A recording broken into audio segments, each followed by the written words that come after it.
Part 2, ये बुजुर्ग। Part परिचय। नानी दादी, बहन भाइयों से भरा घर बच्चों को बहुत कुछ सिखा देता है। जहां एक और घर में बड़ों की डांट फटकार से वे परेशान हो जाते हैं, वहीं दूसरी ओर बड़ों के साथ रहते हुए जिम्मेदारियों को भी बखूबी समझने लगते हैं। जरा सोचें, माता पिता की अनुपस्थिति में घर संभालना आसान है या मुश्किल? जीवन मूल्य। बड़ों के साए में जीवन चिंता रहित होता है, अतः बड़ों की कार्य कुशलता के लिए हमें उनका शुक्रगुजार होना चाहिए। अरे चलो भी। सुरेश ने जिद करते हुए कहा। नहीं भाई, अम्मा बहुत डांटेंगी। रशीद ने मुंह बनाया। कह देना थोड़ी देर हो गई। वे इन चकमों में आने वाली नहीं है। पता चल गया कि झूठ बोला गया है तो चमड़ी उधेड़ देंगी। धत तेरे की, इतने बड़े हो गए और अब तक अम्मा मारती हैं। सुरेश ने कह कहा लगाया। मारती तो नहीं, मगर मारने से बदतर हालत कर देती हैं। रोने लगती हैं, फिर अब्बा लेक्चर झाड़ने लगते हैं। रशीद ने ठंडी सांस भरी। यह सुनकर सुरेश का भी दिल बुझ गया। ये अल्लाह ने जान को माँ बाप क्यों लगा दिए हैं? हर वक्त इधर से उधर हाँकते हैं। नहाए क्यों नहीं, जूते मोजे संभाल के रखो। मुन्नी को ना चिढ़ाओ, वहीद को चपत ना लगाओ। ऊपर से खदेड़ती रहती हैं। अम्मा तो एक दफा को टाल भी जाए, आपा तो जान को आ जाती है। जिंदगी कितने दुखों से जकड़ी हुई है, सांस लेने की इजाजत नहीं। आपा से बढ़कर दादी अम्मा है, न ठीक से दिखाई दे न सुनाई दे, मगर हर बात में टांग अड़ाएंगी। वह तो अम्मा और अब्बा को भी नहीं छोड़ती हैं। खेलोगे तो कहेंगी, हर वक्त धमा चौकड़ी, क्या मजाल जो एक हरूफ भी पढ़ जाएं। और अगर पढ़ रहे हो तो टोकेंगी, ए बस कर, कब तक पढ़ेगा, आंखें बट्टन हो जाएंगी।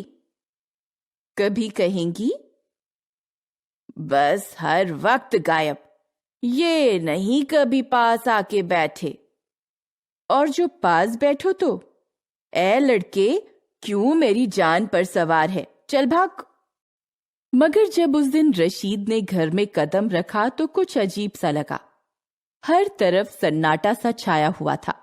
सब चुप चुप से, कुछ सहमे से बैठे थे। सिर्फ दादी अम्मा बड़बड़ा रही थीं। लो भला, यह भी कोई तरीका है? रशीद ने मुन्नी का रिबन खींचा।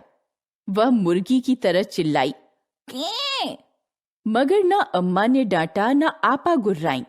रशीद उन्हें कनखियों से देखते हुए गुजर गया।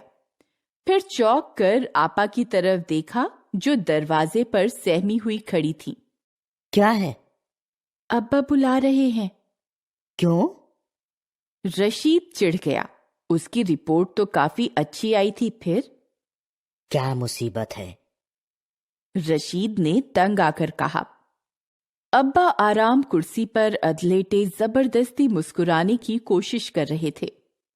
रशीद और मरियम को देखकर त्योरियां चढ़ाकर कोई सख्त बात कहने की बजाय बड़ी नरमी से बोले, आओ आओ। ओ, जैसे वे दोनों कोई माननीय मेहमान हो। फिर मुस्कुराए, फिर खांसे। बेगम तुम ही बताओ। नहीं, आप। थोड़ी देर दोनों तकल्लुफ करते रहे, फिर अब्बा खकारे। अम्मा ने मुंह फेर लिया। उनकी आंखों में आंसू थे, जिन्हें वे छिपा रही थीं। तुम्हारी सालगिरह 7 फरवरी को है ना मरियम? जी। मरियम उछल पड़ी। तुम 13 बरस पूरे करके 14वें साल में कदम रखोगी? जी। मरियम का मुंह फक हो गया। क्या अब्बा उसकी शादी तय कर रहे हैं? रशीद के पेट में चूहे कूदने लगे। और तुम रशीद मियां, तुम अक्टूबर में 12 साल के होकर अब, अरे नहीं, 11 के होकर अब 12वें में चल रहे हो। अब्बा हंसे। जी। रशीद की हथेलियां पसीज गईं। थोड़ी देर खामोशी छाई रही। वैसे तो तुम्हारी अम्मा का और खुद हमारा भी ख्याल है कि अभी तुम दोनों बच्चे हो, मगर हमारा ये ख्याल गलत है। इसलिए हमने फैसला किया है कि तुम्हारी राय लेने में कोई हर्ज नहीं। फिर भयानक खामोशी मंडराने लगी। अब्बा ने अम्मा की तरफ करुणा भरी निगाहों से देखा। डॉक्टरों का कहना है कि अम्मा की आवाज भर्रा गई। तुम तो ऐसे घबरा रही हो जैसे हम मरने जा रहे हैं। अब्बा हंसे। खुदा न करे। अम्मा फूट पड़ी। बेटे, हमें पहाड़ पर जाना पड़ेगा। पहाड़ पर? मरियम ने कांप कर कहा। हाँ, कोई ऐसी खतरे की बात नहीं। दाएं फेफड़े पर छोटा सा पैच है, समझी? मरियम ने मुंडी हिला दी। हमारे साथ तुम्हारी अम्मा को भी जाना होगा। वैसे हमने तो इनसे कहा भी कि इनके जाने की जरूरत नहीं, मगर मैं जरूर जाऊंगी, अम्मा बोली। यहां बच्चों की देखभाल। क्यों भाई, तुम लोगों की क्या राय है? बेकार है ना इनका जाना? मरियम ने रशीद की तरफ देखा। रशीद को गुस्सा आने लगा। आज तक उसके अपने मामले में भी कभी किसी ने जरा राय नहीं ली। हमेशा हुक्म ही दिए गए, और आज उससे ऐसे राय तलब की जा रही थी जैसे वह भी कोई बुजुर्ग हो। तुम्हारी फूफी जान को लिखा, मगर वे। आप क्यों जा रहे हैं? रशीद ने बच्चों की तरह मचल कर कहा। हम समझते हैं, काश हमें ना जाना पड़ता। अब्बा ने नरमी से कहा। जी। रशीद के गले में आंसू चुभने लगे। सवाल मुन्नी और हमीद का है। वे बहुत छोटे हैं, कुछ नहीं समझते। अब तुम्हारे सिवा और कौन उनकी देखभाल कर सकता है? आप बिल्कुल फिक्र न करें अब्बा जान, मरियम ने बड़े विश्वास से कहा। रशीद जी, तुम और मरियम बात बात पर लड़ते हो। ये आपा। हाँ हाँ, आपा बहुत खोटी हैं। सब आपाएं, सब बड़ी बहनें बुरी होती हैं। हम भी अपनी आपा से बहुत लड़ा करते थे, मगर हमें तुम पर भरोसा है। ओह, ये मरियम तो बड़ी भावुक लड़की है। मरियम को रोते देखकर अब्बा मुस्कुराए। फिर रशीद से बोले। बेटे, तुम काफी मजबूत दिल वाले हो। रुपया पैसा तुम चाहो अपने हाथ में रखो, चाहे रुपया आपा ही रखेंगी। रशीद को बड़ी घबराहट होने लगी। एक बात और है, दौलत खां तो रहेंगे, बाकी बावर्ची, बेरा और आया, इनमें से अम्मा के लिए आया का होना जरूरी है। बावर्ची के बगैर तुम्हारा काम नहीं चलेगा। अम्मा होती तो और बात थी, मगर बेरा। हाँ, बेरी की जरूरत नहीं, मरियम ने राय दी। खाना भी मैं पका लूंगी, बावर्ची भी बेकार है। तुम स्कूल जाओगी या खाना पकाओगी? रहमत बुआ खाना पका लेंगी, मैं भी मदद करूंगी, मरियम ने कहा। यही हमने भी सोचा था। हमारे पास बैंक में बहुत कम रुपए हैं। 3 महीने पूरी तनख्वाह, फिर आधी तनख्वाह मिलेगी। इसमें कैसे गुजारा होगा? ये फिक्र हमें खाए जा रही है। सोचते हैं न जाएं। नहीं, आपका जाना जरूरी है। आप हमारी बिल्कुल फिक्र न करें। मुन्नी और हमीद, अम्मा सहमी हुई बोली। उन्हें भी समझाना होगा। अम्मा चलने से पहले कैसी बौखलाई हुई थी। मुन्नी और हमीद पहले तो खूब मचलने लगे, मगर जब अब्बा ने समझाया तो उन्होंने अपने आंसू पोंछ लिए। अब्बा ने कहा। बच्चों, तुम्हें ये बच्चापन भूलना पड़ेगा। तुम लोग वहां नहीं जा सकते, क्योंकि वहां बच्चों को रखने की इजाजत नहीं। दूसरे, ये छूत की बीमारी है। तुम लोगों के फेफड़े बहुत नाजुक हैं, और अगर हम ना गए तो मर जाएंगे।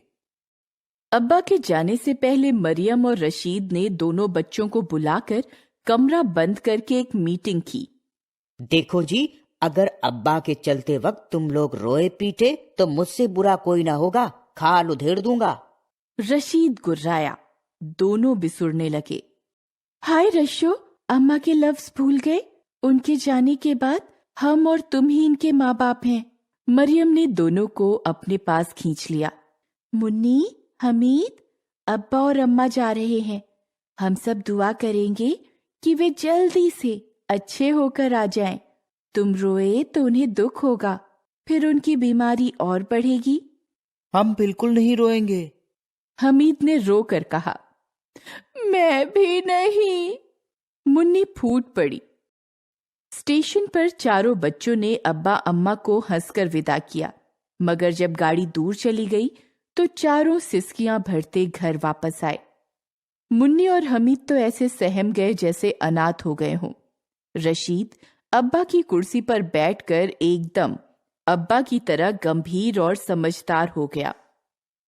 जानवरों की तरह खाने पर टूट पड़ने की बजाय वह हमीद और मुन्नी की ज्यादा खातिर करने लगा। छोटे बहन भाई को सुलाकर रशीद और मरियम बड़े बूढ़ों की तरह हिसाब किताब करने लगे।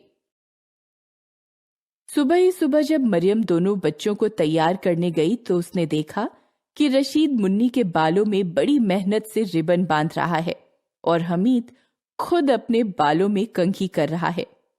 नाश्ते पर दोनों ने कहे बगैर नैपकिन लगाए और सलीके से खाने लगे।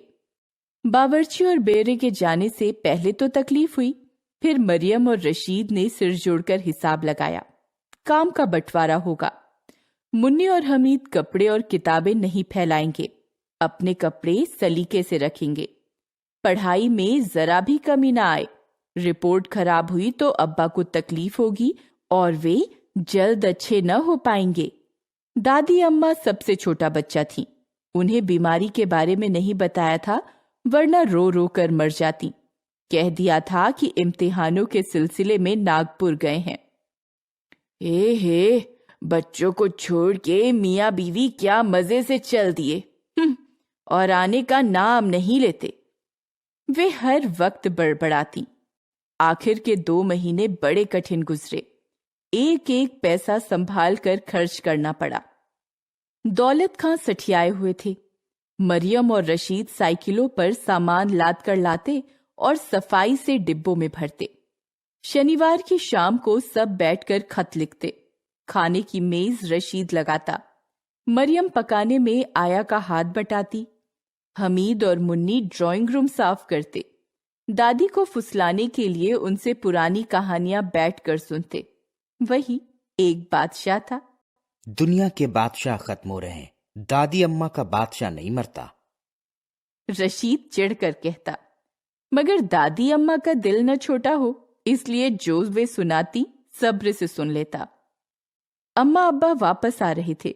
मारे खुशी के चारों को नींद नहीं आई। बार बार घड़ी देखते रहे। सुबह ही सुबह ढेर से हार और फूल लेकर स्टेशन पहुंचे। अब्बा को देखकर आंखें फटी की फटी रह गईं।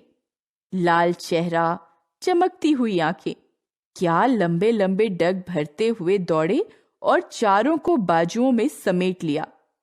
अब्बा अम्मा को देखकर जैसे मनोबोझ रशीद के सिर से उतर गया। उसने वहीं मुन्नी की चोटियां खींची और हमीद की नाक मरोड़ी। मरियम उसका खोया हुआ बचपन वापस आते देखकर मुस्कुरा उठी। कभी कभी तो वह रशीद को इतना गंभीर देखकर डर जाती थी। अम्मा की भी सेहत बन गई थी। दोनों के आते ही उधमबाजी शुरू हो गई। बच्चे जिद करने लगे, बहन भाई लड़ने झगड़ने लगे। अम्मा उन्हें डांटने फटकारने लगी। उसी दिन शाम को सुरेश ने कहा, चलो भाई, बड़ी जोरदार पिक्चर लगी है। नहीं भाई, कल टेस्ट है, अम्मा डांटेंगी। रशीद ने रोनी सूरत बनाकर कहा और सोचा, बुजुर्ग पैदा ही क्यों किए। शब्द निधि, चकमा, धोखा, बदतर, बुरी या बुरा, चपत, थप्पड़, एक दफा, एक बार, मजाल, हिम्मत, हरूफ, अक्षर, तकल्लुफ, औपचारिकता, खामोशी, चुप्पी, हर्ज, नुकसान, मुंडी, गर्दन, खोटी, बुरी, तनख्वाह, तनख्वाह, वेतन, इजाजत, अनुमति, नाजुक, कमजोर, सलीके, व्यवस्थित रूप, इम्तिहान, परीक्षा, सब्र, धैर्य।